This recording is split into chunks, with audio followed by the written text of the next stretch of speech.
Ni amakuru ababaje kandi ateye agahinda yumvikanye hano mu karere ka Gatsibo.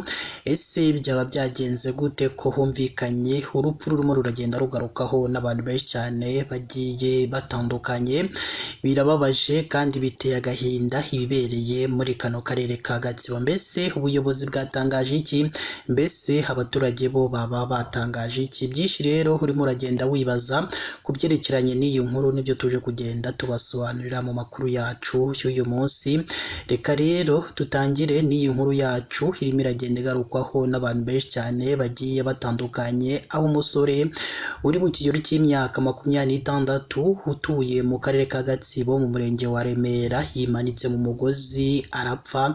Ariko amakuru yagiye atangazwa n'abaturage avuga ko bikekwa ko byatewe no gufuhira umukobwa bakundanaga, kuko yari amaze iminsi amwambuye telefone ye ari we ugenzura abamuhamagara ndetse n'abamwandikira ku mbuga nkoranyambaga.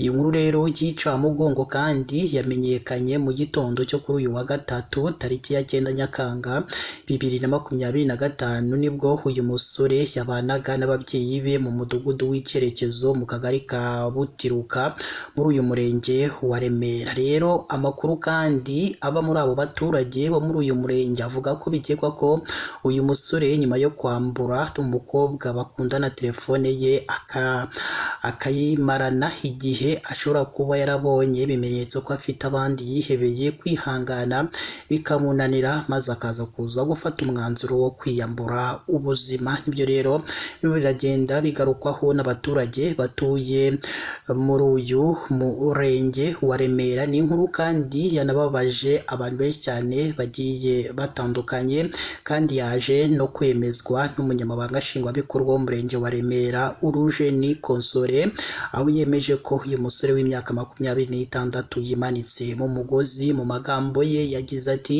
ababyeyi batubwiye ko mu gitondo bari bari kumwe n'uyu musore ari muzima, nyuma baza kubwirwa ko yiyahuye kuko yimanitse mu mugozi. Batubwiye ko hari umukobwa w'inshuti ye bakundanaga wabaga mu karere ka Kayonza aheruka kumusura mwaka telefone arayizana, umukobwa akajya amusaba kuyimusubiza, umuhungu akamubwira ko azaza kuyifata iwabo kuko iwabo hari abantu benshi cyane.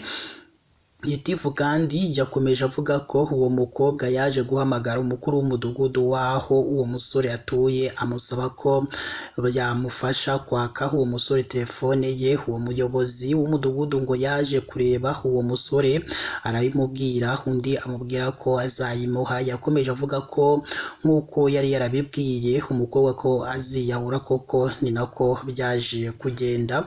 Uyu muyobozi kandi yavuze ko batamenye niba ari cyo cyateye uwo musore kwiyambura ubuzima, ngo kuko uretse kuba yari yarabiciye mu marenga aganira n'umukobwa, nta wundi muntu yari yarabibwiye. Ati ashobora kuba yarazanye iyo telefone y'umukobwa, wenda akaba yarayibonyemo amafoto ari kumwe n'abandi bantu. Ashobora kuba nanone hari ibyo yijeje umukobwa, wenda nanone umukobwa akaba yaramuvumbuye, ntabwo twabimenya, gusa yimanitse mu mugozi yashizemo umwuka. Bwo inzego z'umutekano zageraga iwabo w'uyu musore, ababyeyi be bavuze ko nawe bashinja kubicira umwana, basaba inzego z'umutekano kubemerera ko bategura uburyo bamushyingura batarinze kumujyana kwa muganga ngo hakorwe iperereza. Ibyo rero ni ibirimo biragenda bitangazwa na bano baturage ndetse n'umuryango wa nyakwigendera. Ni inkuru kandi abantu benshi cyane bakomeje kugenda batangaho ibitekerezo bavuga ati ko uyu musore ataragakwiye kwiyambura ubuzima bitewe n'urukundo yakundaga uyu mukobwa. Si rimwe si kabiri rero duhora twumva abantu benshi cyane biyambuye ubuzima bitewe n'inkundo, harimo abajya mu ma etaje bakiyahura bitewe nyine n'urukundo cyane cyane. Ariko dukunze kubona abasore nibo bakunda gufata iya mbere bakajya kwiyambura ubuzima bitewe n'ibyo nyine abakunzi babo baba barabakoreye.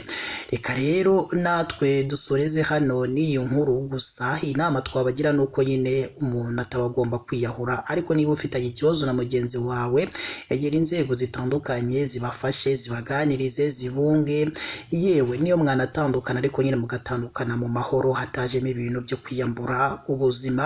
Imana yo mu ijuru ikomeze ibane namwe, kandi hano kuri KN Radio turabakunda cyane.